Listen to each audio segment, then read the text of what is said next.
afternoon, wherever you may be joining us from. I am Adam. I'm your host, Adam Fox, and this is episode 8 of the How It's All Connected Lifestyle Medicine podcast.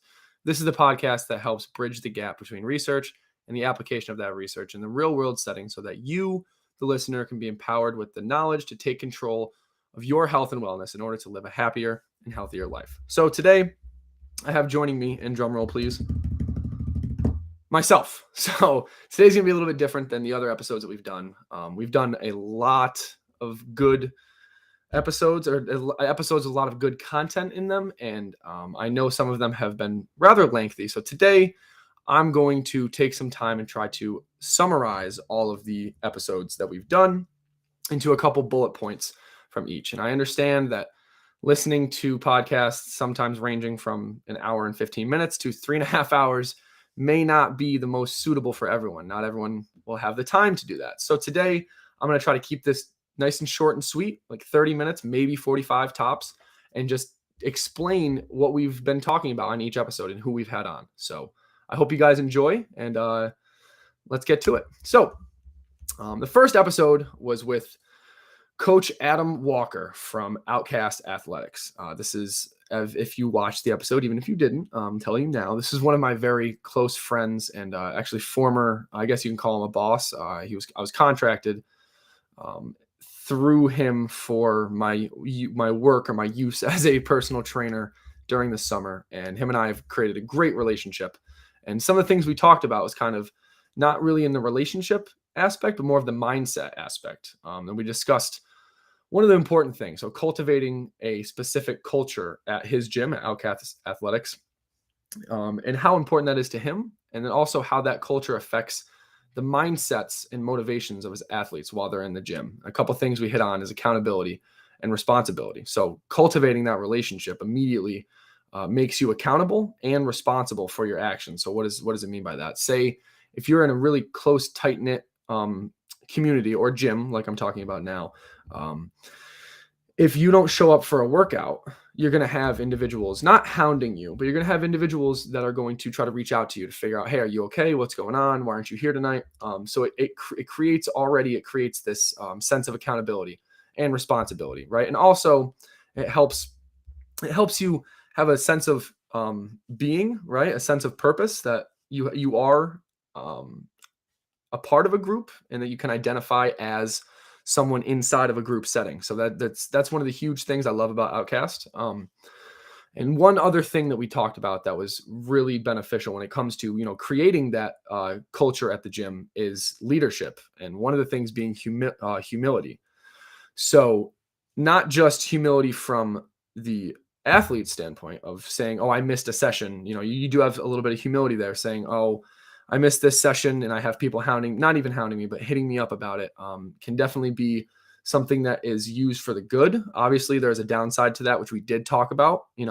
When you're degrading someone for not coming to a session, it is a little different than trying to say, hey, are you okay? Where were you today? We missed you, right? Instead of, hey, what the hell is your problem? Why weren't you at the lift today, right? So that's one kind of humility, but also the way that Adam leads is very important. He is and I have this later down in my notes, but we'll talk about it now. He leads from the front, not the back, and being able to admit when he is wrong is one of the big things I saw when I was working there. And this isn't just to glorify Outcast. This can be put into multiple different settings, not just a gym, right? So making sure if you're a leader at an office job or maybe even in the medical field, making sure you accept the mistakes that you have made, and then also letting everyone know, hey, I made this mistake. I need to be better. That will make everyone around you realize, oh, that he is humble enough, or maybe not even humble, but he has enough humility to say, hey, I made a mistake. I need to fix it. So that now when you make a mistake, you're much more likely to say, oh crap, own up to it and say, I made a mistake. I need to get better, right? And that kind of helps cultivate this intense family-like culture that Adam has at this gym, which anyone can cultivate doing some of these easy things that we've talked about. And when it comes to the leadership, the big thing of making sure you're leading from the front, not the back, doing things first, making sure you're showing your athletes that you are human and it's not just I learned how to do a handstand just one day I woke up and bam, I decided to do it. Now for me, some people at Outcast give me some harp because I learned how to do a butterfly pull up without even knowing I was doing it. So there is that, there always is the silver lining there, but making sure that you are taking responsibility for your actions and showing all of your, whether it's your employees, athletes, whatever setting you may be in, letting them know you're not perfect, right? And that you are human, because in showing your athletes that you're not perfect, you're showing them that you're human just like they are, just like the rest of the athletes. And that kind of helps build that amazing culture. Also, this, like I said, can be brought into any type of field that you're in. It doesn't have to just be that you're a coach. If you are a CEO, it should be the same exact mindset, that you are here to not just boss them around, but to help them become a better individual, right? So that's one of the really important things that we talked about. Another thing, as far as like leadership goes, is learning from your experiences. That's a huge thing that he emphasized to me on his path to becoming an entrepreneur and being a business owner, is that you need to learn from your mistakes. Because if you're not learning from your mistakes, you're falling in the same hole over and over again, right? Say that there's a hole out in your yard and you're running around, even with your kids, maybe without your kids, maybe you don't have kids yet, and you keep falling in the same hole. Well, after the first or second time, you're going to realize, hey, there's a hole there. I can't keep running into it. And you're going to change your course. So that's one of the really important things, is making sure that you can learn from those mistakes, but at the same time, not being so discouraged by those mistakes that when you fail or you step in that hole, that you don't get back up and go do it again. Because that's one of the really, really important things when it comes to failure, is that failure does not define who you are. It's how you get back up from that failure. How are you able and willing to get up over and over again until you get it right? And that's another really important thing, is the mindset behind failure, because that shows your true character, and your ability to continue to get up after you're knocked down speaks volumes. And this is something that I am very passionate about, because I've failed many times in my life. Believe me, I'm not perfect by any means. And the one thing I try to take away from that every time, and that you should as well, is that, hey, say you make a mistake, you fail, whatever it is, recenter at the end of the night, or even, maybe even after the event, whatever it is, and figure out, methodically figure out, okay, what did I do wrong? How can I fix this in the future? Is there any way I can fix this? And if I can't, go back to the drawing board, because there's always a way that you can make yourself better, improve on a skill, your characteristics, right? Or your morals, whatever it may be. There's always something that you can improve. And then another couple things that we talked about is comfortability, right? How being uncomfortable forces you to grow. And this kind of goes hand in hand with the failure, right? That when you are uncomfortable, you are going to not only see your true colors, but you are going to be forced to grow, because being uncomfortable, humans don't like being uncomfortable. But if you're not uncomfortable, you have no reason to grow. Because if you're comfortable, you can just sit back, put your hands up. And for those of you not watching, I'm sitting back right now, just relaxing, my hands behind my head. You can just put your hands back. You're comfortable. You don't have to push yourself. You don't have to strive towards anything. You can just say, okay, yeah, I'm comfortable where I'm at. I don't need to continue to strive towards excellence, right? But when you get in that mindset, it becomes particularly hard to want to continue to do other things that put you outside of your comfort zone, because you're so used to doing this one thing, or used to doing a certain weight, or used to hanging out with the same people, or doing the same thing over and over again. And as soon as you make yourself uncomfortable, there is a level of uncertainty whether or not you will be okay mentally. And I'm here to tell you, you will be okay mentally. You need to keep pushing through it. And obviously we strive towards trying to be comfortable to an extent. And I do believe that there is an extent, right? There's a fine line between being very uncomfortable and almost overtly stimulated, or too much anxiety, too much state or trait anxiety to where you're not improving anymore. But there is the inverse, where you can find just the right amount of uncomfortability so where you can continue to grow. And that's a good description, I'd say, of most of the things we talked about. Now, we did also talk about some functional fitness. I asked him a couple questions about like what his favorite implement was in the gym, and he said the barbell, which is expected because he does CrossFit. So not a bad thing by any means, but you can also go check that episode out. It is episode number 2 of the You know what the name of the podcast is, the How It's All Connected Lifestyle Medicine Podcast. So go check that out. Before I get on to the second episode with Tom Canisi, I see someone in the chat. What's happening, man? How have you been? I miss all my people in the chat from my days of doing the live stream. I definitely do miss talking to you guys. So I hope you're doing good, man. And if you have any questions about any of the content or even questions about what we're doing, send them in and I'll try to answer them to the best of my ability. But I know when to refer out. So if I don't have an answer for you, I'll be honest and tell you I have no idea. Okay, so moving on to the second episode. This podcast was on the pillar of fitness with Tom Canisi. And Tom's a good friend of mine. I went to college with him at SUNY Cortland. For those of you just listening, I have a SUNY Cortland sweatshirt on right now, so I got to give them a little shout out. Now, this podcast, we mainly focused on functional fitness, heart rate zone training, and the benefits of controlled and conscious breathing, as well as the idea behind good and bad form. So the first thing I'll hit on today is the functional fitness aspect. And this is something that I still use to this day and I'm very passionate about. And it's the 7 functional movement patterns, right? So you have vertical push, horizontal push, vertical pull, horizontal pull, lunge, squat, hinge, and carry. And you can substitute the carry and the core, but sorry, I didn't even say core, but core. So the core is important, obviously we know that, but the carry as well, because the whole point of these movement patterns is that they are 7 movement patterns that are relatable to your everyday activities, your ADLs, your activities of daily living. And carrying things, we all have to carry things in, whether it's groceries or hell, I don't know. Hey, what's up, Snug? Happy Friday. Whether it's groceries or I don't know, dog food or whatever it may be, you need to have some type of capacity to carry things, which kind of sounds weird. But all of those movement patterns are based around how our body moves, right? We reach for something on the top shelf and pull it back.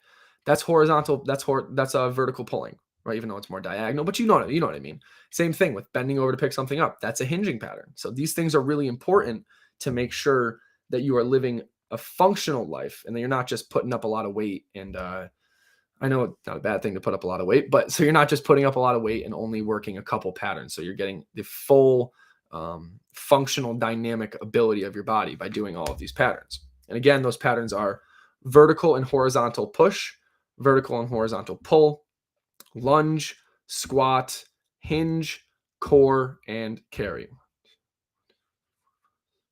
So it's a little bit more than 7, but you get the basic idea of it. The next thing we talked about, which I thought was very important, was the structures of a warm-up. So this is something I took away from Cortland, which I think is very important. You always want to start your warm-ups laying on the ground on your back. You want to work from the most points of contact / feedback to the least points of contact and feedback. So that would be supine, where you have the most points of contact. And then you go prone. So you go from your back. Supine means your back. Prone means your chest. So you go from your back. So say maybe doing some dead bugs, right? Or some hollow bodies, or even just some breathing. And then you go to prone, where you go on your chest, where you could do some shoulder range of motion, some push-up prep. There's a lot of different things you can do on your stomach. And then half kneeling. So that's when you're basically in a lunge position, right? So that you can do stretches there. You can do T-spine stretches. You can do hamstring stretches, glute stretches. We talked about stretching last podcast, so you know my opinion on it. I should call it dynamic movement, not stretching. And then we go to tall kneeling. So tall kneeling being as if you were kneeling on the ground, both knees on the ground. You only have contact with your knees, right? And then the next one being quadruped. So quadruped is on all fours. So actually I messed that up, and I'll take credit for messing that up. It should be prone, quadruped, half kneeling, tall kneeling. My apologies. So supine on your back, prone on your stomach, quadruped on all fours, half kneeling on just one leg.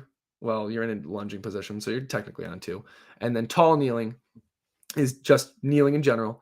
Then you go to standing. So this can be walking and running in place. This can be jumping jacks. Something, it doesn't have to necessarily be motion, but something where you're standing in place, right? Where you can be knee hugs. It can be single leg balance.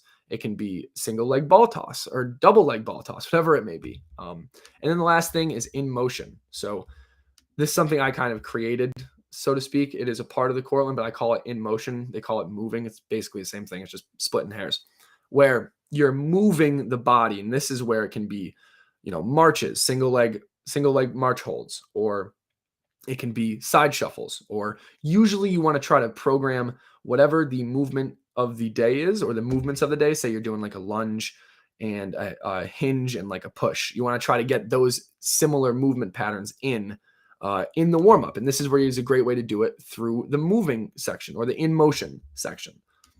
Now, moving on to the heart rate zones. One thing I thought was really cool, and I've never really dove into heart rate zones before. Also, Snug, don't worry about not being around, man. I'm glad you're feeling better. And if you have any questions about the past episodes we've been doing, or the future episodes even who we're going to have on, or just health and fitness questions, shoot them in the chat and I'll try to answer them the best of my ability. So back to the heart rate zones. So Tom works at Orange Theory Fitness, and they pride themselves on heart rate zones. So you wear some type of heart rate monitor that is constantly tracking your heart rate zone, and they're trying to keep you in a certain zone for a certain amount of time. So there's 5 different zones. The gray zone, which is about 50 to 60% of your heart rate max. This is the more comfortable zone. And then the blue zone, which is 61 to 70% of your heart rate max. And this is more of like the warm-up period. So the gray zone is kind of like, I'm in the gray zone right now. I'm just talking to you. I'm not jumping up and down, moving around. And then the blue zone is kind of like your warm up period, where you're starting to get the heart rate up a little bit, but not too crazy. You're sweating a little bit, but you're not drenched in sweat. You're not extremely exerted very hard, so to speak. And then the green zone is 71 to 83% of your max heart rate. Now, this is your comfortable and doable fat burning zone. And by the theory of Orange Theory, that was a funny joke.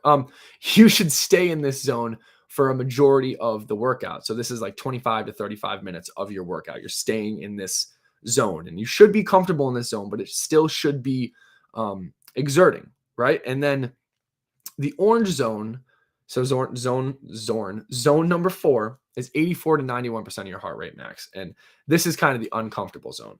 And this is going to create a little bit of EPOC, which is excessive post-exercise oxygen consumption, which is really good for fat loss. So basically what it is that if you had a bell curve, right? Or if you had a graph and you're graphing your oxygen consumption, you get to a point where the graph is continuing to go up, and then the graph is activity going up, or your heart rate goes up, and eventually you're going to come down. But your oxygen consumption is going to continue to increase for a couple minutes after, or maybe 10, 15 minutes after, which is actually going to help you burn more calories after the workout is done. And by their theory, you should stay in this zone for about 12 to 20 minutes of your workout. And the last zone is the red zone.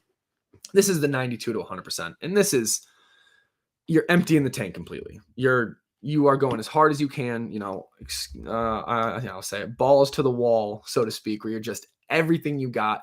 And you only want to do that for a couple minutes every workout, maybe 1 to 3, 1 to 5, because that's very stressful on your nervous system. So you're going to have a lot of stress response to that. So that's the heart rate zones. And then the last thing that we talked about is, there's a couple more things, but I'm going to keep it short. One of the things we talked about is there such thing as good or bad form? And, obviously, yes, there is on certain movements, and there is a general standard of what they should look like. But we would be naive to think that every person moves the exact same way and that we can put everyone into a box, and that everyone, squat should look the exact same. Like, yes, there are invariant features of a squat. So lowering of the pelvis, right? Lengthening of the quadricep. There's things that every squat is going to have in it, but the structure of the person is going to dictate their form. And some individuals have structural constraints. May it be from surgery, past injuries, or even their past movement history. Everyone's going to have a different structure, which means that the function of those surrounding and conjoining muscles and joints will be completely different based on the individual's structure. And this leads us to say, okay, can you really deem a form as good or bad? Or may it may not be something that we want to jump right out of the gate and say, hey, this is good, or hey, this is bad. Usually, hey, this is bad. So the main thing I want you guys to pull away from this is that you got to take the time to figure out your history, or if you're a practitioner, the history of your client, to help figure out why they might not be able to get to a quote unquote full depth in a squat, instead of trying to put everyone into a cookie cutter format and make, old Sally Lou, who's had a hip replacement, get into a full depth squat, when in reality her structure is not allowing her, the acetabulum and the hip joint is not allowing her to get into that full depth squat. And again, from there, being able to, okay, how can we adjust to this? How can we create a new pattern, or not new pattern, a variation of that pattern, so that she can still achieve, the adaptation that we're looking for from a squat? Does it need to be a TRX squat? Does it need to be a band assisted squat? Similar thing. Does it need to be a box squat on a higher box and then slowly work the box down once the nervous system is comfortable with accepting load in that range of motion? It could be a lot of different things. And I will talk about the breathing, as I think it's important.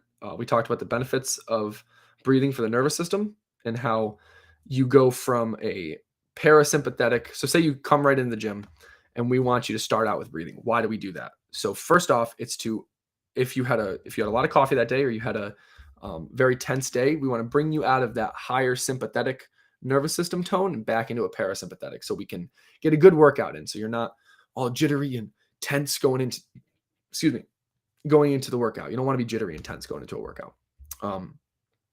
And making sure after the workout's done, you do more breathing, because just like we said, we don't want you to go into the workout being all tense and we don't want you to leave the workout being all tense too. Not only because we don't want you being jittery and shaky when you're trying to drive home, but it's really good for the nervous system, and it's called the rest and digest, the parasympathetic, for a reason. So we want to do some diaphragmatic breathing, get you back down into that parasympathetic state, so that your body is able to recover and recuperate from the stress you just put on it, and build the adaptation you're looking for. Say you do a bunch of back squats or med ball throws or whatever it may be. If you're not getting back into that parasympathetic state, you're not allowing your body to fully recover and get into that rest and digest state. So you're not going to get the most benefits out of your workout. So that's one really important thing that I wanted to talk about with breathing, as well as you can breathe through certain movements to create more sensation. And in the warm-up's a good time to do that. But also even during your sets, trying to really focus on the exhale to create more sensation. Or say you're doing some type of dynamic activation where you're trying to create more range of motion. Breathing and getting the sensations around that joint or the muscle is going to help with creating that range of motion. And then also you can regulate your heart rate with breathing. You can increase, if say you're in the middle of a really intense bout, say you're in like zone 4 and you're sucking air. The best way to lower your heart rate and lower in turn, you will lower your breathing rate, but you're controlling your breathing, is to focus on longer exhales. So you got to think about the pressure of your thoracic cavity, of where your heart is. And if you're constantly breathing in and not exhaling a lot, you're increasing the pressure of that cavity around the heart. So there's more pressure on the heart, which means it's going to beat faster. But if you're exhaling more, you're going to decrease the pressure in that cavity around the heart, so that the heart rate can slow down a little bit. Instead of it can be more of a boom, boom, boom, boom, boom. So that's one kind of little dynamic that I always like to try to tell people is, if you're really out of breath and your heart's beating through your chest, try to exhale. It's going to be hard, but try to exhale for longer. All right. And before we get on to episode number 4 with Michelle Guy, Snug, I hope that test came back good about the blood pressure. If you have any questions, please let us know, and I'll be more than willing to answer them for you. Okay. So we're here for you. Remember that, guys. I do this not because I get paid to do it. I do this because I love to do this, and I love to talk to you guys. So I really hope that even if this is helping one person is better than none. So keep joining in and asking any questions you guys got. All right. So moving on to episode 4.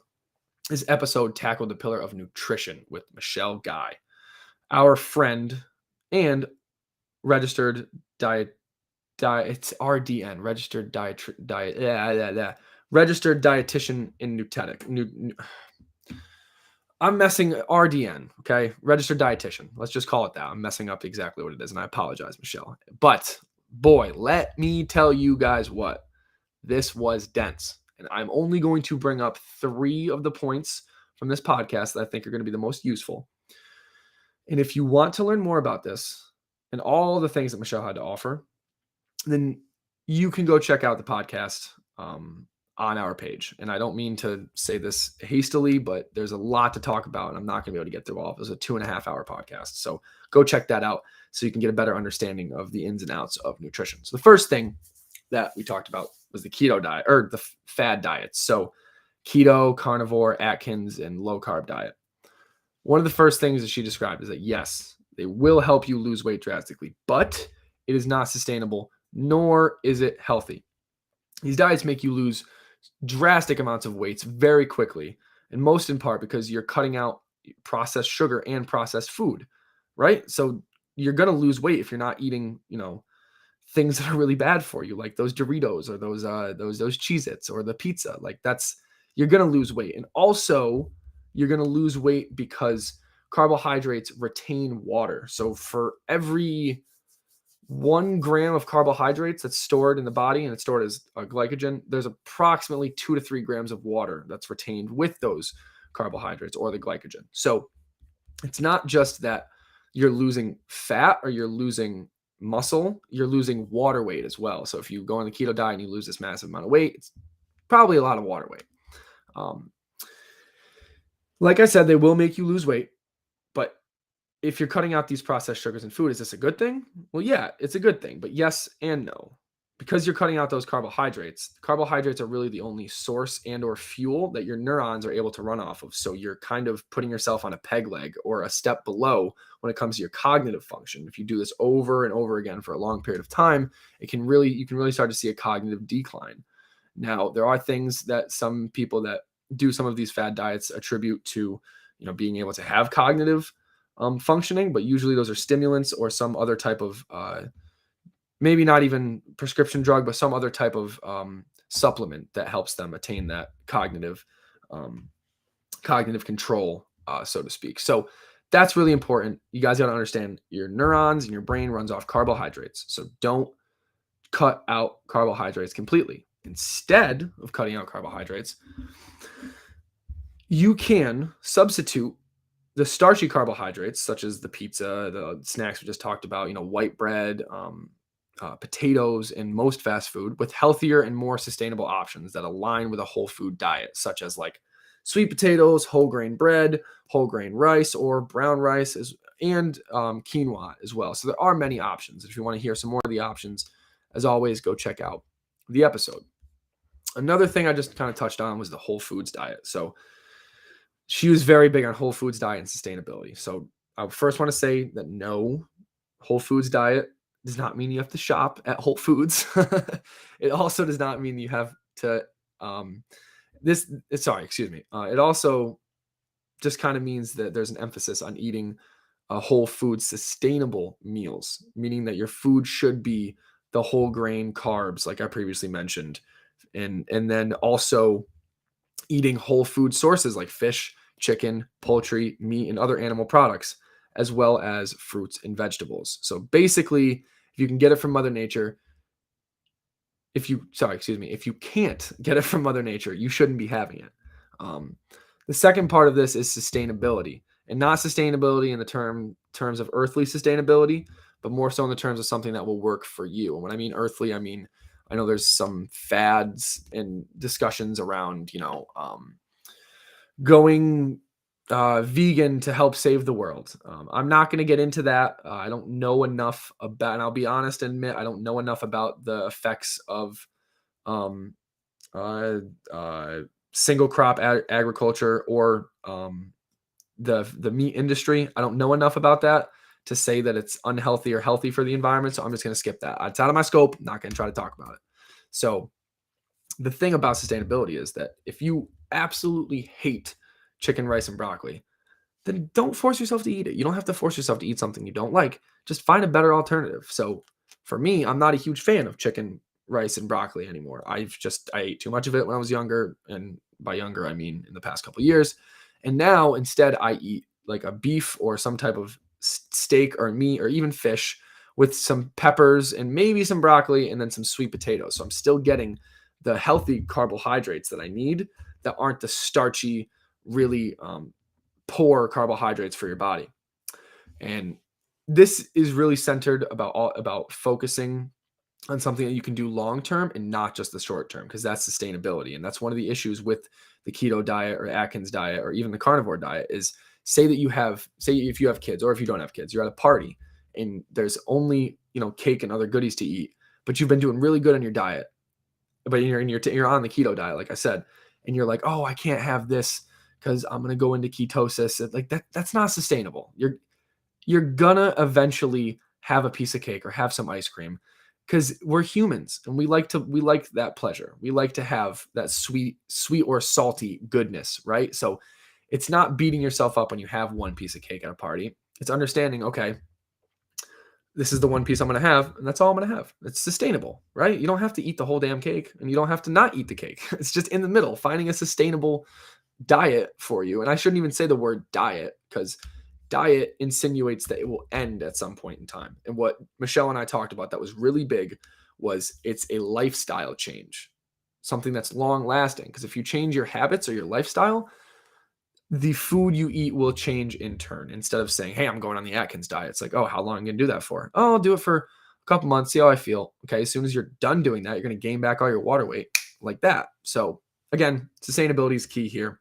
If you guys want to, there's a lot more that we talked about. I just can't talk about all of it. So go check out the podcast. That is podcast number 4. Oh, almost forgot. One of the things that we also talked about, which is big for athletes, is food consumption before and after. So we'll start with before. Say that I'll use myself as an example. I have a hockey game tonight. About 2.5 to 3 hours before, you want to have a heavy. It doesn't have to be too heavy. You don't want greasy. You don't want it just sitting in your gut, right? But you want to have a heavy but healthy meal of complex carbohydrates, proteins, and fats. So the meal I gave earlier as a reference, the beef, steak, fish, chicken, anything like that, with some vegetables and sweet potatoes, as well as throw in some berries on the side, some strawberries, blueberries, and maybe an orange and an apple. Bam! But you don't have to have the orange and the apple 2.5 hours before. If you like the orange and apple, go ahead, eat it with the meal. I'm not going to tell you not to. But about 30 minutes prior, you want to have something that is going to be digested quickly. So something that is simple sugars and simple carbohydrates. Now, when I say simple sugars, I'm talking about the simple sugars from fruits and vegetables. So having a banana or an apple about 30 minutes prior, maybe a couple almonds, right? Or even like a little bit of peanut butter before, but things again that aren't going to sit in your stomach. So if you eat peanut butter and it's just you're burping it up all day and you taste it for the rest of the day, maybe not the best idea to have prior to a competition or a game, right? So and then after, you got to think about, it's kind of the same thing, but it's inverse. So after the first 30 minutes, that's when you want those, again, simple carbohydrates and simple sugars. So a banana and some peanut butter after competition, because you have blood sugar spikes, right? And you want to, after the game, you want to be able to have I don't want to say have a blood sugar spike, but in a sense, you want to be able to allow your body to digest that food quickly to replenish the muscles and the cells that have just exerted themselves in the competition, which is why you're having something that you can digest very quickly, the simple carbohydrates, the simple sugars. So apple, banana, orange, something right after with some sugar in it. Nuts, cheese. Now that you doesn't have to sit in your stomach, you can have something a little bit healthier in the first 30 minutes, but you don't want to have something too, or not healthy, heavy. You don't want to have something too heavy until about an hour and a half, or sorry, 30 minutes to an hour and a half after. That's when you want to have that dense meal that's going to take a little bit longer to digest. So this is where I would recommend, and she would recommend as well, some type of rice, some healthier rice, so the whole grain or brown rice with some type of protein. Usually you want a little bit higher protein, so some type of maybe fish, if you guys like fish, meat, poultry, whatever it may be, and then again some fat as well, because you want to, now that you've given your body what it needs right after in the first 30-minute window, you want to give it enough food and energy to digest for the next couple hours as it starts to repair all of the muscles and cells that it's just kind of destroyed during the workout. Because unfortunately, I hate to say this, but working out is toxic to your body. You are killing cells, destroying cells, and then repairing them to be healthier, right? It's like hormesis. Hormesis is like exposing your body to stress so that your body, next time it sees the stress, is more resilient and more adaptive. And that's where, cold showers and saunas come into play. But I'm going to go down a rabbit hole if I talk about that. So I'll move on. We'll move on. Podcast number 5. Now, this was with one of my good friends and former athlete that I used to train at Hudson Valley, Isaiah Moak. And this episode, we tackled the pillar of personal finance. And Isaiah is a Northwestern Mutual financial advisor. So go check out the podcast, and I put his information in the show notes, so you can always go contact him if you need any financial advice. So again, I'm going to give you 3 actionable pieces of advice that Isaiah gave to me and to our audience to kind of help you guys get control of your finances. So the first thing that we talked about, sorry to crack my back there. The first thing that we talked about was the 60-20-20 rule. And what that is that, say your income monthly, take it out of 100%, right? 60% of that should go straight to bills, mortgage, and you know what bills are. Anything that you need to pay monthly or quarterly or biannually or yearly, whatever it may be. The next 20% is for savings or future events that you're trying to save up for. Say you're trying to go on a cruise. Say you invest in stocks or mutual funds or whatever it is, just having money set aside, even for like rainy day funds, right? Or emergency funds. That's what this first 20% encapsulates. So we got the 60% bills. The next 20% is more of savings. And then the last 20%, we're humans. We need money to go do stuff, right? I love going out to eat. I'll be honest. I love cooking, but I love going out to eat. So that other 20% is my going out to eat money, or my playing hockey money. Or if you guys like to go out and, have a good time, have a couple drinks, that's your going out and having a couple drinks money. So understanding that it's not as difficult as it may seem to start saving early. And even if you want to break it down to like, I don't know, 60, 30, 10, right? You're only saving, 10% for going out and doing stuff because you really want to save money for the future. That's fine too. You can break up that percentage any way you want, but the key of it is 60% needs to be saved for the bills each paycheck. And then the other 20 and 20% can kind of be divvied up to like 30, 10, 35, 5, 15, 25, whatever you guys want to do with it. The next thing that he talked about was diversification of your money. And what does that mean? So that means that if you are someone who's in the stock market, don't have all your eggs in one basket. Say you love the tech industry, right? Don't put all your money into Tesla, Microsoft, Amazon, all these tech companies, because if the tech companies have a bad week, bad month, bad year, your money is going to have a bad week, bad month, bad year. So you don't want to have all your eggs in one basket, which I'm sure your parents have told you when you were younger. You don't have to hear that from me, but I guess if you hear it from a financial advisor, it might hold a little more weight, I would think. So that's just baseline, right? Diversify. Try to be in as many different avenues as you possibly can. So how do you do that? Next thing we talked about was, what is a mutual fund? I have a mutual fund myself. I also have a Roth IRA, which I don't. No, I'm not going to give you the explanation for, because Isaiah did a much better job than I did. So I'll talk about a mutual fund. So a mutual fund is kind of an investing account that is comprised of multiple different stocks that all fall into a specific sector. So for example, Dynatech, a mutual fund that I am in, is comprised of those tech companies we're just talking about: Amazon, Microsoft, Nvidia, Tesla, Alphabet Inc., and many more stocks in the technological space. So what is the benefit of this? Well, you get to own multiple portions of these stocks, and the most mutual fund sectors that you are involved in, the most diversification of your portfolio. So say that you have a mutual fund in tech, in e-commerce. I'm not going to lie, I don't know that many.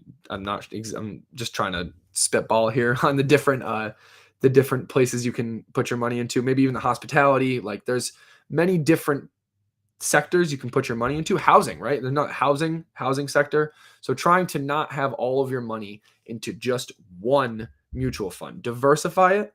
Also, look into like the difference from which mutual funds are small caps and large caps. So small caps is just think about small caps, kind of almost common sense. The companies that are a little bit smaller, so this would be something like AMC, or I'm sure you guys have heard of AMC, the movie theater, right? So AMC would be a small cap opposed to like Walmart, which is a large cap. So trying to diversify between those as well, trying to put some money into small caps as well as large caps, or put some money into mutual funds that are more focused in small caps and large caps in all the sectors under the rainbow or under the sun, whatever the saying is.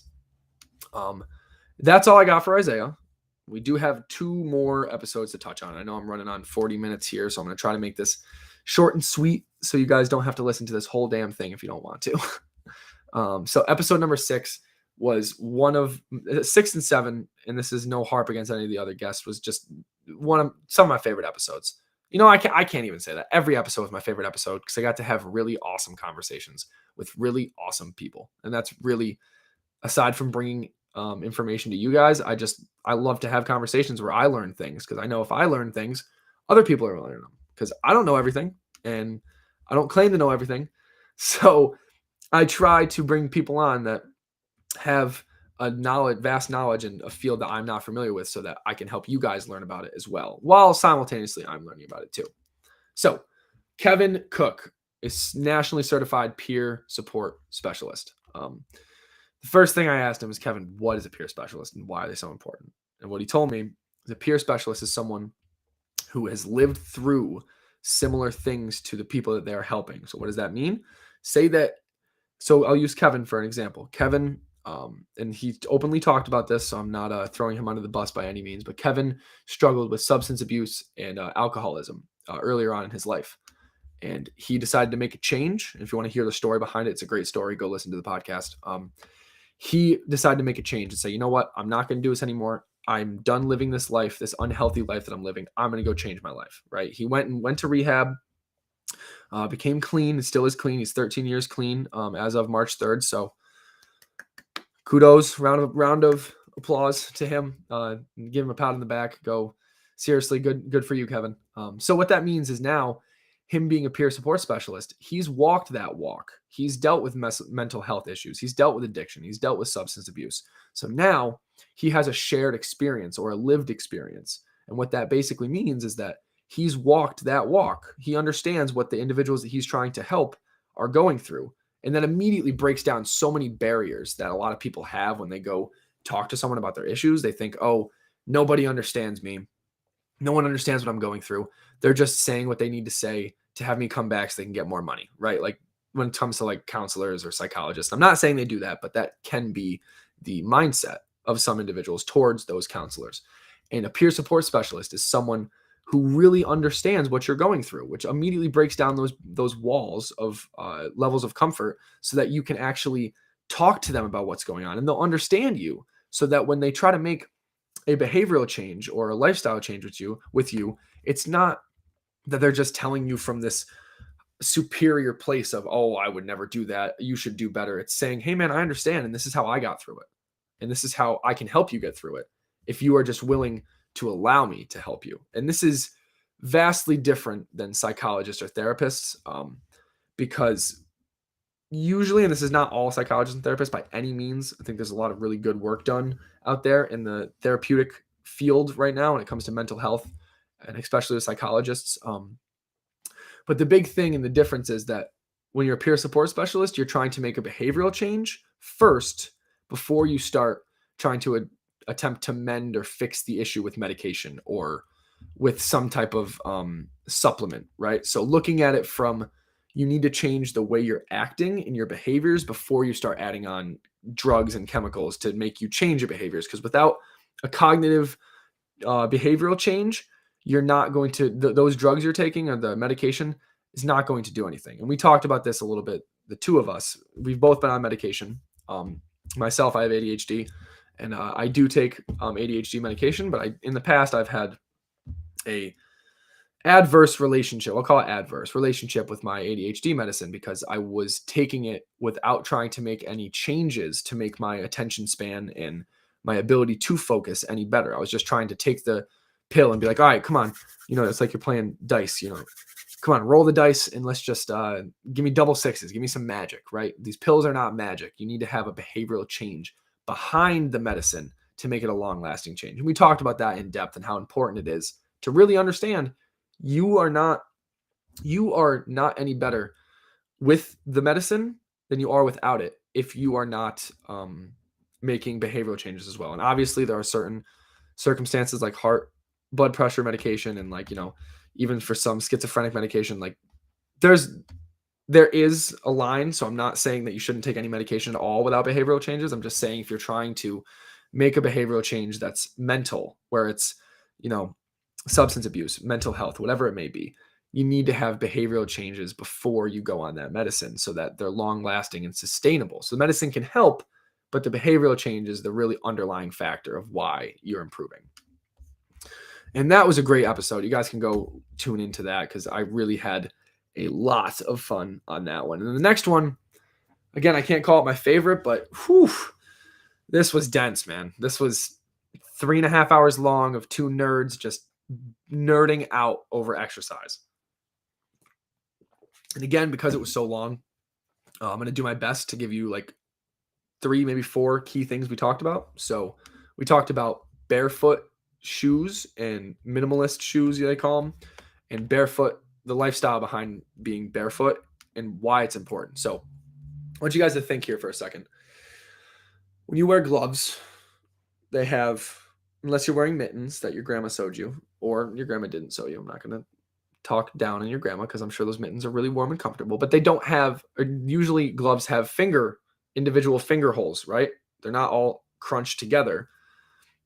So when it comes to shoes, why wouldn't we have a shoe that allows us to also have full control over our fingers or toes and big toe, because I guess your thumb's not a finger, but your big toe is a finger. So the whole point behind that is when we are wearing shoes with a narrow toe box, so the Adidas, Nikes, even if they say they have wider toe boxes, they're usually narrow and they're crunched down.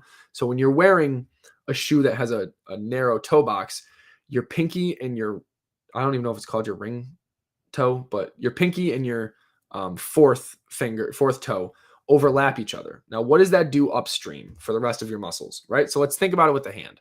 And I use this example on the podcast. I want you guys to put your pinky finger under your ring finger like this, and then go try and pick things up, right? You're not able to do it. You're only able to use the muscles of your middle finger, your ring finger, or your middle finger, your pointer finger, and your thumb. So how is that going to affect everything upstream? Well, that's going to make it so that the muscle activation is only going to correspond to those 3 fingers, and you're not going to get not only muscle perception, or muscle action, but perception.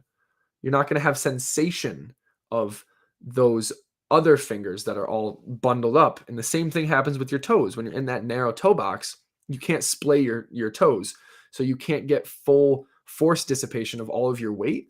And therefore, those muscles that act upon the force dissipation of your weight will not be able to be used in the proper manner of those toes that can't, splay out and accept that load. So your nervous system is basically saying, okay, we can't use those 2 toes down there, so we're not even gonna try to use the muscles upstream because we don't even have sensation down there. We don't have feeling. So it makes it so you're only using a certain portion of your foot, which in turn is going to make it so you can only use a certain portion of your muscles farther up your stream. When I say upstream, I mean the leg, the calf, even the hip, into the hip, right? Because there's some good research on like big toe activation and hip activation or glute activation, which we did talk about. So go check that out as well.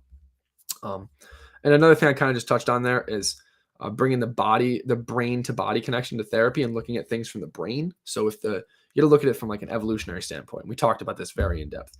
If the brain is not comfortable with a movement, it is going to restrict that movement. So instead of thinking about, oh, my hamstring's tight today, I need to stretch it out, we should think about, okay, well, why is the hamstring tight? What did you do the day before? is your nervous system allowing you to express force in that range of motion on the hamstring? And if it's not, how can we adjust that? And it's not just stretching it out, because stretching it out is you're going to pull apart the sarcomere, which is the smallest unit of the muscle cell. You're going to pull it apart. And if you're trying to create force, that's going to lead to a negative transfer where you're not going to be able to create more force because the muscle is lengthened. Or you're also going to force the nervous system to lock down even more and tighten that muscle up even more, because the nervous system looks at it from a point of view as, oh, wow, what is going on? Why are we so tight? All right, lock it down so we don't get hurt. So you got to think everything leads back to your body is trying to survive. Evolutionarily, we are unfortunately, we are just here from an evolutionary standpoint to reproduce and move around and reproduce. So we want to make sure we're looking at it from the evolutionary standpoint. And one thing Dalton brought up that I thought was really cool was an example with like your ventral and dorsal horns of your vertebrae, or of your nerve vertebrae, and like your nerves. So ventral is on the back. No, sorry, ventral is on the front and dorsal is on the back. Say that you're running away from a bear, right? Trying to survive. That bear catches you and claws up your back. Your dorsal root, the backside of your vertebrae will control your sensations. The front side controls your motor output. So that bear claws up your back. You no longer can feel anything, but you can still create the motor output to run away. So it's really interesting how the brain works and how we need to look at the brain through the standpoint of exercise. We need to make the brain comfortable. And from my point of view, increase the movement options of the brain. So say you're tight in the back of the hamstring, maybe all you need to do is work your hamstring in more dynamic ranges of motion, right? So laying down and getting every single range of motion, doing hamstring curls with a band, or doing hamstring flutter kicks, trying to get as much perception and sensation, well, not perception, but as much sensation at that area of the body and that muscle as you can, so you give it more movement options. So the brain is more comfortable allocating force or creating force through that muscle. So that's the really important thing with the brain. You always have to, it always comes back to the brain to body connection. The next thing we talked about was hydration, and that the average male should be consuming baseline. So without any exercise, any urine loss, any breathing, you should be consuming 121 ounces of water. For females, it's 91. Now, let's take into consideration that you lose a good amount of water from perspiration, so sweating, as well as from urine. And you lose a couple ounces from respiration as well. So you have to think, although you're drinking 121 ounces, you really need more like 150 a day if you're a male, and like 120 a day if you're a female, to accommodate for that loss in water through those processes we just talked about. And hydration is huge, because who's to say, there's some of the discs in your spine are made of water, right? The shock absorbers, I like to call them.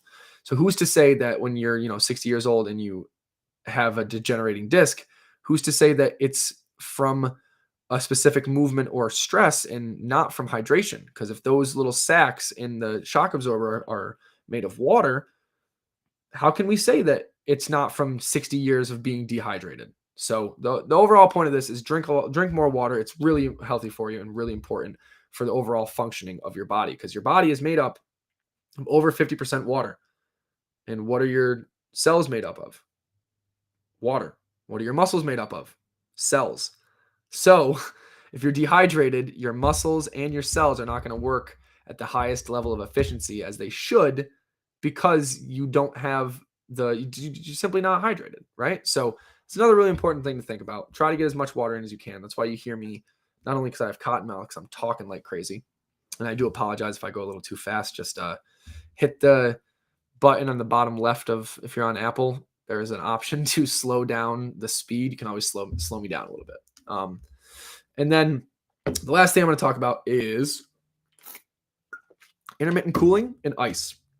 So one of the very common misconceptions is that once we get off the field, or once we're done playing, that we should just use ice, right? Oh, my knee hurts from competition, I need to use some ice.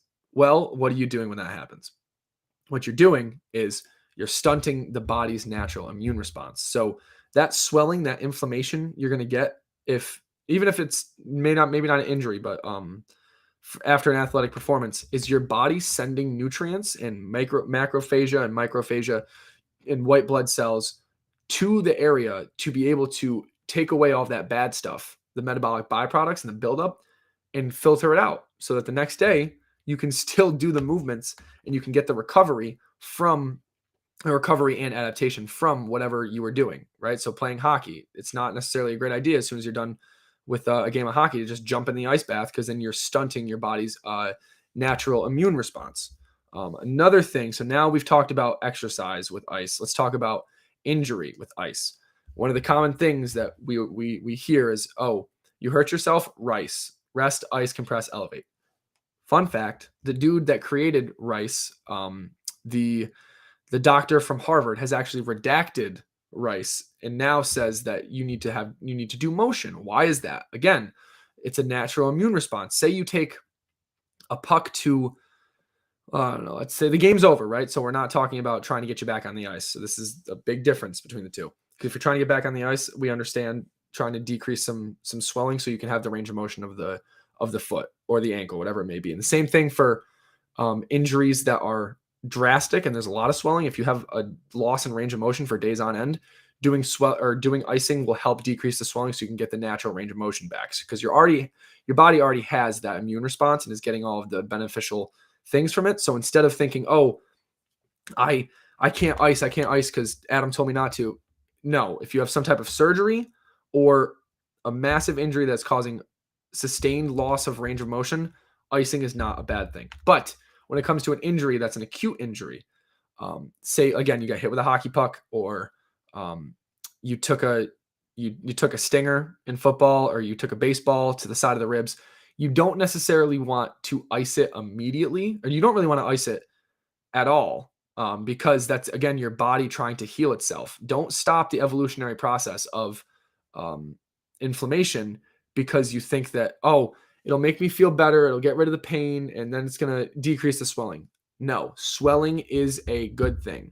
You want swelling to be able to repair the site of injury so that you're not going about through your day the next day with a delayed onset of that recovery. What I mean by that is, say that you ice up after the game, after you get hit with a ball or whatever, you ice up for an hour.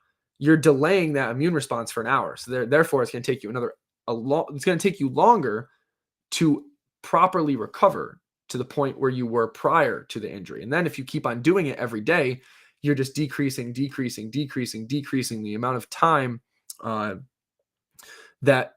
increasing the amount of time that it takes for you to get back to 100% in full functioning and full range of motion too, but fully functioning, so to speak.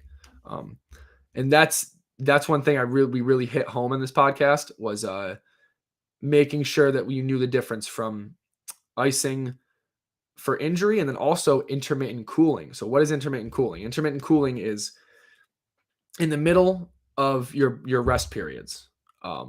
Say that you are playing basketball, right? So in the middle of your rest periods, in between quarters, taking a cool but not frozen, some type of device to cool you, right? And what Dalton did was a leg sleeve. He did a study on this. A leg sleeve in the middle of the quarters for basketball players. He did like a mock basketball game, and they cooled the entire leg and then sent them back out. And what he found was that basically there was no difference in performance, but there was also no drop off in performance. So there was no difference in performance of the ones that did and didn't use the leg cooling, but the rate of perceived exertion was much lower in the group that wore the leg sleeves in between the first and second quarter. Or are they quarters in basketball? Yeah. That's going to make me sound stupid, but that's okay. First and second quarter of the basketball game, they didn't have a drop off in their rate of perceived exertion. So they were able to exert themselves for longer periods of time because of the cooling. And why is it doing that? So you're cooling your core body temperature, which allows you to not fatigue as fast because your muscles aren't getting so hot and overworked and building up, and you're still going to build up lactate and hydrogen, but not to the same level. So It's making it so that you're able to do more for longer, not necessarily increasing the level that you're doing quote unquote more at. So you might not be able to jump higher, but you'll be able to jump the same height for longer, which is really important. And one thing you can take away from this is that if you're an athlete, hands, feet, and forehead, it's called your glabrous skin. What does that mean? Your glabrous skin is areas of your body where you don't have any hair follicles, which allows heat to be dissipated much more readily and at higher levels through those areas. So they're called your heat ducts. Now, why am I telling you this? If you can cool those parts of your body, it will cool your core temperature faster than cooling the back of the neck or the armpits that you may have been told when you were younger. That's where you need to cool. If you have a heat stroke or a heat episode, cool those areas. No, do not cool those areas. Cool the hands, so the palms, the soles of the feet, and the forehead. So one actionable thing, say you're playing a game of basketball or even hockey. Come on the bench, say you get benched a couple minutes in, or I don't know, maybe you're good. Maybe you don't get benched until the second quarter. Find something that's cool, not too cold because you don't want to cause vasoconstriction of those blood vessels, but something cool that you can hold on to with your hands or even take your shoes off if possible and put your palms on it and just sit there, breathe in the nose, out of the mouth, and allow it to cool your body. This won't make you, again, increase your performance, but it'll allow you to keep your performance at the same level for a longer period of time. That's also important because it's not letting you fatigue. And we know in the literature and from anecdotal experience, tearing my ACL, fatigue is what causes injury, right? It's not just a freak accident all of a sudden. Oh, I slipped and tore my ACL. It's you were fatigued, so you went to a different movement. Your brain went to a different movement control strategy, and that wasn't it was more faulty than your regular movement control strategy. And then bam, your muscles are not working in conjunction because some are fatigued, they're relying on other ones, and then you slip and there's instability, and bam, you tear your ACL. So making sure you're not as fatigued is the really important part of intermittent cooling. So just as a refresher, palms, soles of the feet, forehead, cool those when you're really worked up and hot in between break periods of whatever level or sport competition that you are participating in. So to sum it all up, this has been awesome. It's been an awesome 7 weeks, 8 weeks, however long it's been. And I plan to continue to do this for as long as I'm physically able to do this with what I'm doing outside of this. The next couple weeks, which you have to look forward to. I'll be honest, I don't have someone for next week. I'm still looking. So if you guys have any suggestions or any people you want to hear on the podcast, please reach out to us and let us know. But in 2 weeks, we are going to have a sleep specialist on. Her name is Erin Bear. She's a PhD clinical psychologist, and she's going to be on talking about sleep medicine and healthy sleep habits and behaviors. I'm really, really excited for that because sleep really is the foundation and the base of all of the other pillars. So we will be doing that. That's going to be April 7th. Next week, I'm still looking for a guest, so I'll figure that out in due time. But again, if you guys have any suggestions and things you want to hear or things you want me to talk about, I'm more than willing to come do this every once in a while, or I just sit down and do a Q&A with you guys and try to figure out, whatever issues that you guys are having, we can kind of resolve them, and then we go from there. So this is all I got for you guys. And remember, as always, I'm going to throw this up. Go check out connectedchs.com. We're much more than just personal training. We offer personal training, virtual and in-home for the Greater Capital District area, as well as group training. So go check that out. We also have a lot of cool blogs and free information on there, as well as links to the podcast. So you guys can go get all the information for all these past podcasts by going to our website, or you can go to How It's All Connected Lifestyle Medicine on Apple Podcast or Spotify at any time you want. And if you guys really like what I'm doing here, or if you don't, that's okay too. You can leave a review. I'm okay with that. But please go leave a review, share, tell your friends about us, give us a like, comment in, anything, any type of engagement you guys have for us. Feedback is always needed and necessary and appreciated. So if you guys have any questions, you want to learn more about what we're doing, go to our website, like I said, or reach out to me personally on Instagram. My Instagram is Fox's Fitness 518. You can reach out to me, talk to me about anything you want. or see if you want to be a guest on my show. Who knows? Never know. So that's all I got for you guys today. I know I said it was going to be 30 minutes to 45 minutes, but we're an hour and 5 minutes in, and I'm just ending it now. So as always, guys, thank you for joining in. I love to see Snug and that other gentleman commenting in. I'm glad you guys are still listening and going strong. Reach out to me. I miss all you guys. I miss doing this. So, and by doing this, I mean like having more of an open dialogue with you guys. So, all right, that's all I got. You guys have a great night. Have a great weekend or week whenever you're listening to this, and be ready for more amazing content information that I and the team here at CCHS will be bringing you. And until next time, as always, stay happy and stay healthy. This is your host, Adam Fox, signing off. Peace and love.